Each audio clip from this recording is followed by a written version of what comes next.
स्वस्थ निरोगी काया को है पाना तो सिर्फ और सिर्फ आयुर्वेद को है अपनाना। नमस्कार, मैं हूं आपके साथ प्रीति पवार। आप देख रहे हैं अपना पसंदीदा कार्यक्रम स्वस्थ विचार, जहां आपको हर असाध्य से असाध्य रोगों के आयुर्वेदिक उपचार बताए जाते हैं। और आप जानते हैं ये उपचार हमें बताते हैं असाध्य रोग निवारक गायत्री सिद्ध पंडित श्री लक्ष्मण दास रतन भारद्वाज जी। तो चलिए मिलकर स्वागत करते हैं गुरु जी का।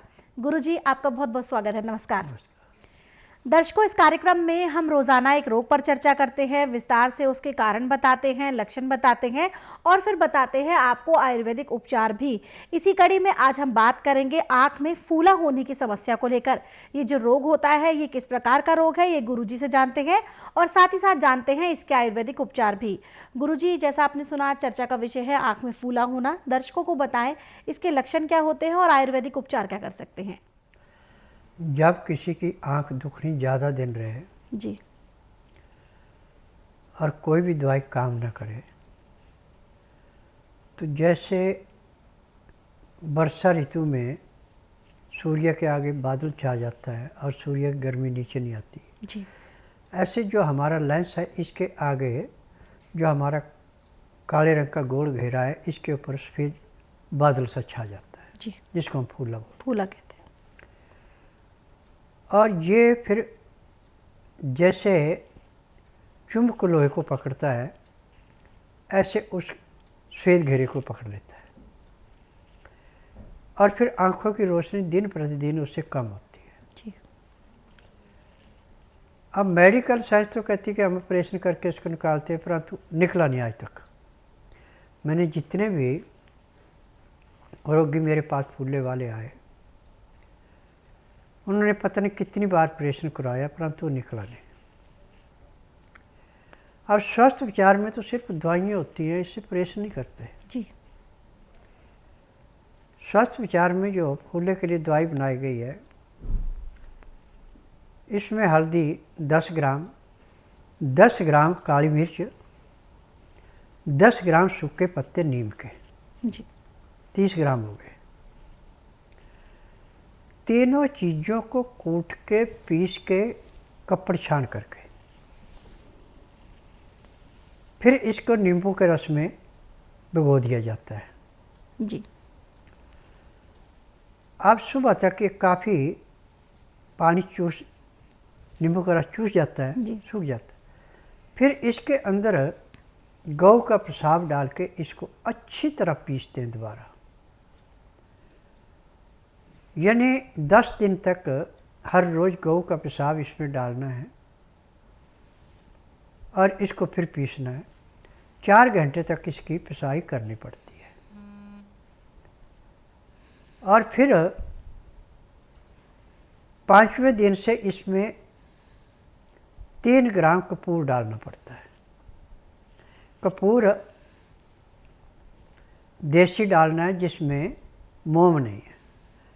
आजकल मोम वाला कपूर ही आपको मिलेगा पूजा में भी, सब जगह। देसी कपूर बहुत महंगा है, इसको कोई भी प्रयोग में लाता नहीं है, परंतु देसी लेना है। ये मिश्री की डली जैसी डलियाँ होती हैं। अब 11वें दिन इसमें गुलाब जल मिला के फिर इसकी गुटाई करनी है। अब 15 दिन तक आप 4 दिन गुलाब के जल में करें गुटाई। अब ये गुटाई करके ऐसे सूख जाएगा जैसे मैदा होता है, हाथ में लेने से बिल्कुल नहीं सरकता, ऐसे बन जाएगा। अब इसमें से जो सुरमा डालने वाली सिलाई है, ये सिलाई रात को सोते समय लगानी आँख में और सुबह नहाने से 1 घंटे पहले लगानी। जी, 2 टाइम लगाना पड़ेगा। आप देखेंगे पहले तो आपको बहुत ज़्यादा इसमें जलन होगी आँख में, एक बार तो पूरा शरीर हिल जाता है। और उसके बाद जब आपकी 15-20 मिनट बाद आँख खुलेगी तो आँख में रोशनी भी बढ़ी हुई मिलेगी और जाड़ा जो आपका गाढ़ा था पतला हो जाएगा। जी,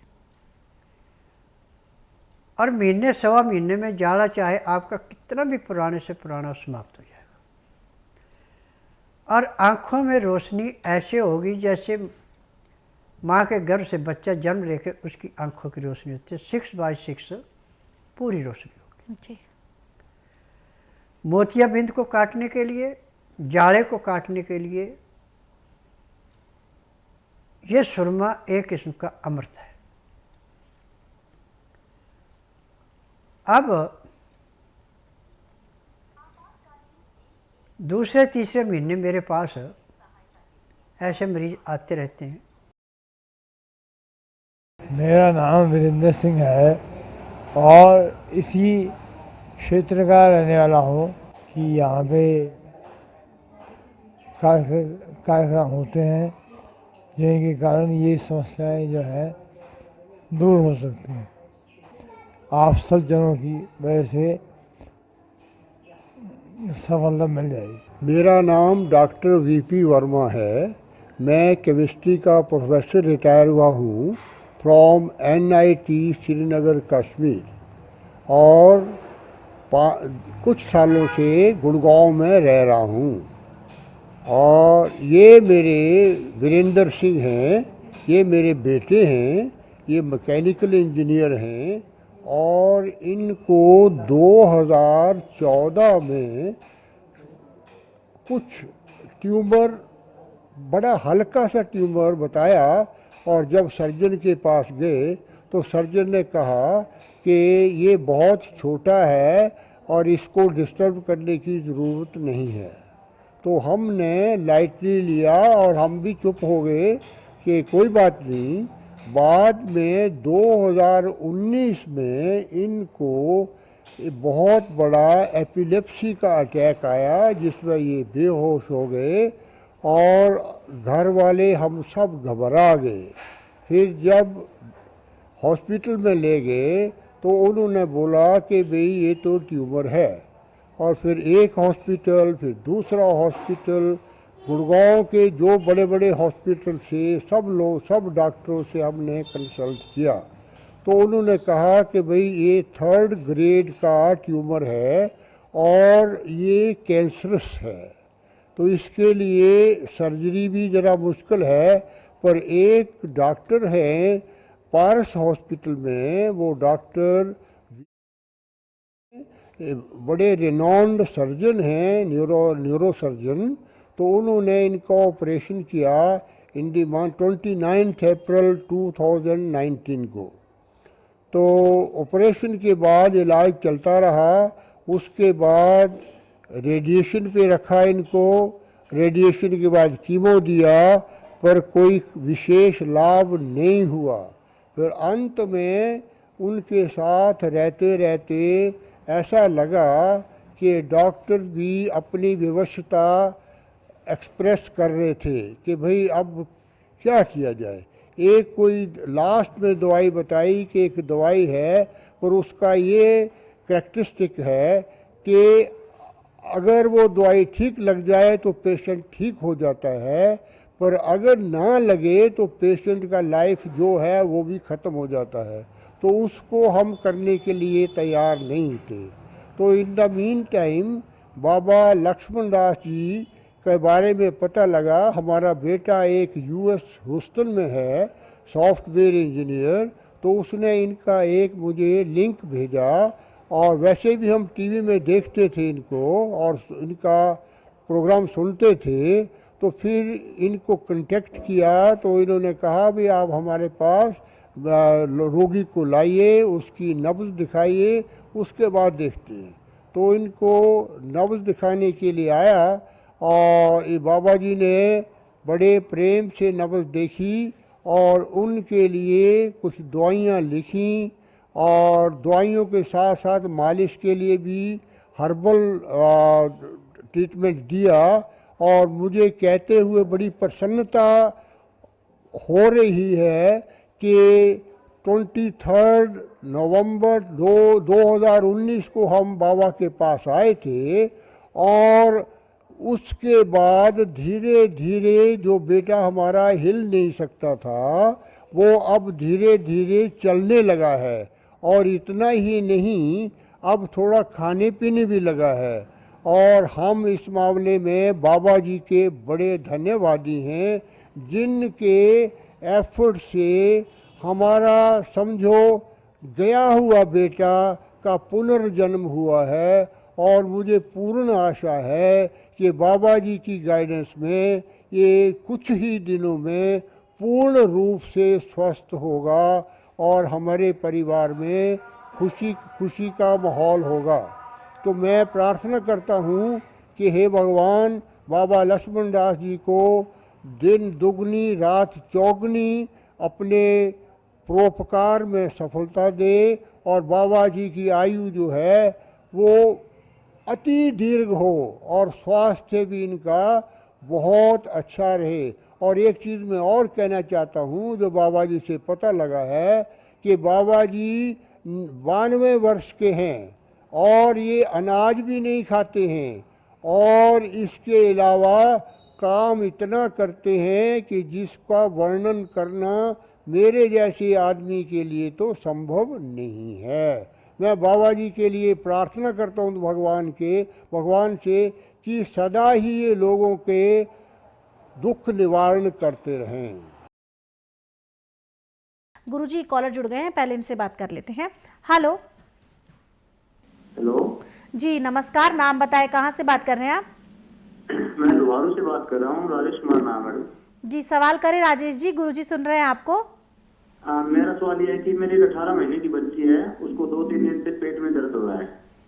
यहाँ पे चिड़ावा पिलानी दर्द और सोनोग्राफी कराई तो उसमें बताया गया कि बड़ी आंत और छोटी आंत दोनों आपस में उलझी हुई है, तो ऑपरेशन करना पड़ेगा। जी देखो बेटा, मेरी बात बड़ी गौर से सुनना। मेडिकल साइंस ने थ्योरी पढ़ी होती है और थ्योरी के हिसाब से चलते हैं। मैं नाड़ी वैद्य हूँ, मुझे नाड़ी का ज्ञान है, मैं थ्योरी के हिसाब से नहीं चलता। नाड़ी परीक्षण के बाद पता लगता है कि रोग क्या क्या नहीं है, उसके अनुसार इलाज किया जाता है। अब जो उन्होंने बताया है कि बच्चे के पेट में दर्द हो रहा है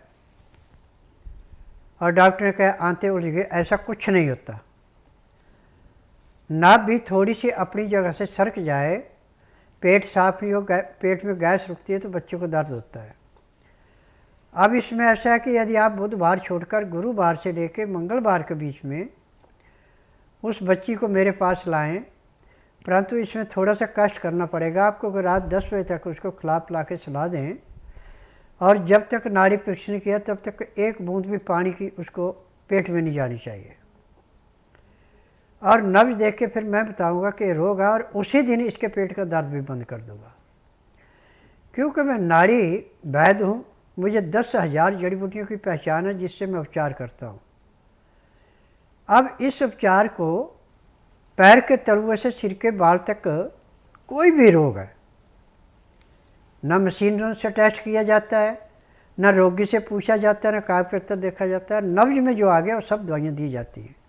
इसमें दवाइयाँ खाने की हैं, पीने की हैं, मालिश करने के तेल हैं, आँख में, नाक में, कान में डाल के दवाई, जहाँ जहाँ साइड इफेक्ट पड़ा सब दवाइयाँ इकट्ठी चलती हैं।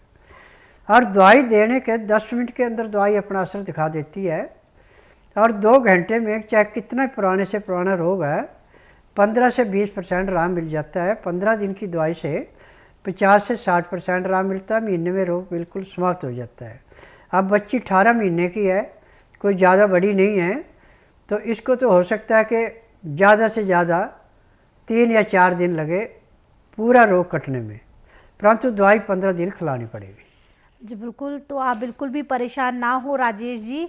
अपनी बेटी को लेकर आप उसे स्वस्थ विचार आश्रम लेकर आए और उसका इलाज संभव है बिना किसी ऑपरेशन के, बिना किसी चीरफाड़ के। बहुत छोटी उम्र है बच्चे की, तो अभी ऑपरेशन कराना हमारी भी सलाह यही है कि वो बिल्कुल भी उचित नहीं है, और आयुर्वेद तो इस बात की बिल्कुल भी इजाज़त नहीं देता।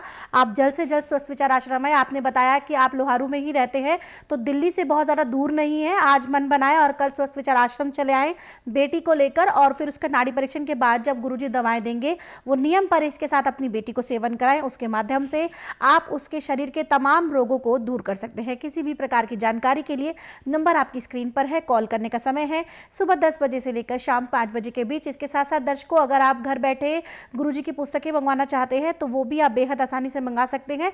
उन 4 नंबर पर कॉल करके जो इस वक्त आपकी स्क्रीन पर दिए जा रहे हैं, इनके माध्यम से आप घर बैठे गुरुजी द्वारा लिखित पुस्तकें मंगवा सकते हैं। साथ ही साथ आप इस कार्यक्रम का सीधा प्रसारण देख सकते हैं हमारे YouTube चैनल संस्कृति टीवी पर भी शाम 7:30 से 8:30 बजे तक। ज़्यादा से ज़्यादा हमारे चैनल को लाइक करें, सब्सक्राइब करें और शेयर करें ताकि ज़्यादा से ज़्यादा लोग आयुर्वेद के साथ जुड़ सके, आयुर्वेद का लाभ उठा सके। फिलहाल गुरुजी एक व्हाट्सएप मैसेज यहाँ पर ले लेते हैं। ये व्हाट्सएप मैसेज भी एक बच्ची के लिए ही है। ये लिखते हैं, गुरुजी राम राम, मेरी बेटी के बेटे को ऑटिज्म है, उसकी उम्र है 8 साल, इलाज हो सकता है जानना चाहती हैं। कह रही है कि स्पीच थेरेपी उन्होंने ले रखी है, उससे थोड़ा बोलने लगी है लेकिन फ़ायदा नहीं है। देखो बेटा, मैं डांके की चोट पे कहता हूँ कि मेरे पास जो भी मरीज आता है उसको परमानेंट इलाज मिलता है। जिस दिन आता उसी दिन 10 से 15% आराम तो हर एक को मिलता है, किसी को फालतू मिलता है। यहाँ पे ना तो आपने बोलना कि इसको ये बीमारी है, ना कोई कागज पत्तर लाना, ना कोई रिपोर्ट लानी। यहाँ का नियम है कि जिस दिन आना उस दिन रात्रि 10 बजे तक खा पी के दातन कूड़ा करके इसको सुला दें। सुबह जब तक नाड़ी परीक्षण किया इसको पानी की एक बूंद भी पीने को नहीं देनी। 10 से 12 जब मैं नाड़ी परीक्षण करूँगा तो मैं बताऊँगा इस बच्चे को ये रोग है, इतना पुराना है, उसके अनुसार दवाई दी जाएगी। यदि दवाई आप नियम से खिलाते परहेज करते तो उसी दिन 10 से 15% आराम बच्चे को जरूर मिलेगा। 15 दिन में 50 से 60% आराम मिलेगा। 1 महीने में रोग समाप्त होगा, दवाइयाँ बंद हो जाएगी। परंतु सबसे बड़ी बात यह है कि कहीं आपने सुबह पानी पिला दिया बच्चों को या दूध पिला दिया तो नव बीमारी बताएगी और फिर आपको चक्कर लगा के जाना ही पड़ेगा। जब तक 12 घंटे पेट खाली नहीं हो, नाड़ी परीक्षण में पूरी रिपोर्ट ना दे, मैं किसी को दवाई नहीं देता। अरे दवाइयाँ सारी जड़ी बूटियाँ हैं, इसमें किसी किस्म का केमिकल नहीं है जिससे कोई साइड इफ़ेक्ट हो। मेरी दवाइयों से किसी किस्म का साइड इफ़ेक्ट नहीं होता। जी बिल्कुल, किसी भी प्रकार का साइड इफ़ेक्ट नहीं है और आप अपने तमाम रोगों से छुटकारा पा सकते हैं, वो भी बिना किसी ऑपरेशन के। दर्शकों ज़रा सोचिए, जब आप डॉक्टर के पास जाते हैं, अपनी तकलीफ़ बताते हैं, उसके बाद वो आपको टेस्ट बता देते हैं बहुत सारे, और वो जो टेस्ट होते हैं उनका खर्चा इतना ज़्यादा होता है कि आपकी जेब पर सीधा सीधा उसका प्रभाव पड़ता है। लेकिन जब आप गुरुजी के पास आते हैं, जब नाड़ी परीक्षण कराते हैं, दवाएँ लेते हैं, और जो उसका जो खर्चा होता है वो उन टेस्टों से भी कम होता है। और टेस्ट की अगर मैं बात करूँ तो वहाँ पर जो रिपोर्ट्स हमारे हाथ में आती है उनमें भी आपके रोग के कारण की कोई किसी प्रकार की पुष्टि नहीं होती, कोई श्योरिटी नहीं होती है। लेकिन जब आप गुरुजी से नाड़ी परीक्षण कराते हैं, वो एड़ी से लेकर सर के बाल तक जो भी कोई रोग होगा वो सभी रोग आपको बताएंगे। और यहाँ पर जब आप आते हैं, सबसे बड़ी बात ये होती है कि आपको रोग के बारे में जानकारी देने की जरूरत नहीं है, आपको सिर्फ नाड़ी परीक्षण कराना है और स्वयं गुरुजी आपको मात्र 3 से 5 सेकंड में बताते हैं कि आपका जो रोग है वो कितना पुराना है, किस कारण से है, और फिर देते हैं आपको आयुर्वेदिक निदान। तो अगर आप भी स्वस्थ विचार आश्रम आना चाहते हैं, बिना किसी ऑपरेशन के ठीक होना चाहते हैं, तो जल्द से जल्द स्वस्थ विचार आश्रम आने का मन बनाएं। सभी जानकारी आपकी टीवी स्क्रीन पर दी जा रही है। कॉलर हमारे साथ जुड़ गए हैं, आइए इनसे बात करते हैं। हेलो हेलो जी, नमस्कार, नाम बताएं, कहाँ से बात कर रहे हैं आप? जी नमस्कार, मैं मतलब कर रहा हूँ, शहबाज खान बोल रहा हूँ, जिला पीलीभीत से। जी सवाल करें अपना, गुरुजी सुन रहे हैं आपको। जी सवाल ये है मैडम के, मतलब मैं ये पूछना चाह रहा था कि धतूरे के बीज को शुद्ध कैसे किया जाता है? धतूरे के बीज को शुद्ध करने के लिए एक नहीं अनेक नुस्खे हैं और टीवी के माध्यम से नहीं बता सकते। उसके लिए आपको आश्रम में आना ही पड़ेगा, क्योंकि आश्रम में तो चाहे घंटों भी बात करें उसमें हो जाता है, और लाइव में तो आपको आधे घंटे का टाइम मिलता है। आधे घंटे में बताना जो कुछ किसको बताना है, और इसमें आपको कम से कम 2 घंटे समझने के लिए लगेंगे, तब जाके धतूरा शुद्ध किया जाएगा। जी बिल्कुल, तो गुरुजी ने आपको जानकारी दे दी है कि किस प्रकार से आपके जो सवाल है उसका जवाब आपको मिलेगा। आप स्वस्थ विचार आश्रम आ जाइए, गुरुजी से अच्छे से बात करिए सामने बैठकर, क्योंकि गुरुजी के साथ ऐसा नहीं है कि जब आप यहाँ पर आएंगे तो आपको टाइम लेने की ज़रूरत है। आप सीधे गुरुजी से यहाँ पर आकर मिल सकते हैं। किसी भी प्रकार की जानकारी के लिए आप हमें कॉल करें, नंबर आपकी स्क्रीन पर है। कॉल करने का समय है सुबह 10 बजे से लेकर शाम 5 बजे के बीच। इसके साथ साथ आप हमारे यूट्यूब चैनल स्वस्थ विचार सेहत की बात और संस्कृति टीवी को लाइक करें, सब्सक्राइब करें और शेयर करें। दर्शकों, अब वक्त है कार्यक्रम को विराम देने का। गुरुजी, आप यहाँ आए, लोगों की समस्याओं का समाधान किया, उसके लिए आपका बहुत बहुत धन्यवाद। नमस्कार। दर्शकों, किसी भी प्रकार की जानकारी के लिए नंबर आपकी स्क्रीन पर है, उन पे आप संपर्क कर सकते हैं। संपर्क करने का समय है सुबह 10 बजे से लेकर शाम 5 बजे के बीच। इसके साथ साथ आप गुरुजी की पुस्तकें मंगा सकते हैं। पुस्तकें स्वस्थ विचार, ये गुरुजी द्वारा लिखित हैं। इसमें वो सभी नुस्खे हैं जो गुरुजी कार्यक्रम के दौरान बताते हैं। इन पुस्तकों को मंगाने के लिए आपको सिर्फ इतना सा करना है, जो नंबर आपकी स्क्रीन पर है इन पे संपर्क करें। इनके माध्यम से आप घर बैठे अपनी पुस्तकें प्राप्त कर सकते हैं। साथ ही साथ आप हमारे यूट्यूब चैनल स्वस्थ विचार सेहत की बात को लाइक करें, सब्सक्राइब करें और शेयर करें। और कार्यक्रम का सीधा प्रसारण आप हमारे यूट्यूब चैनल संस्कृति टीवी पर भी देख सकते हैं। तो हमारे दोनों यूट्यूब चैनल संस्कृति टीवी स्वस्थ विचार सेहत की बात को लाइक करें, सब्सक्राइब करें और शेयर करें। अब इसी के साथ मुझे भी दीजिए अनुमति। नमस्कार।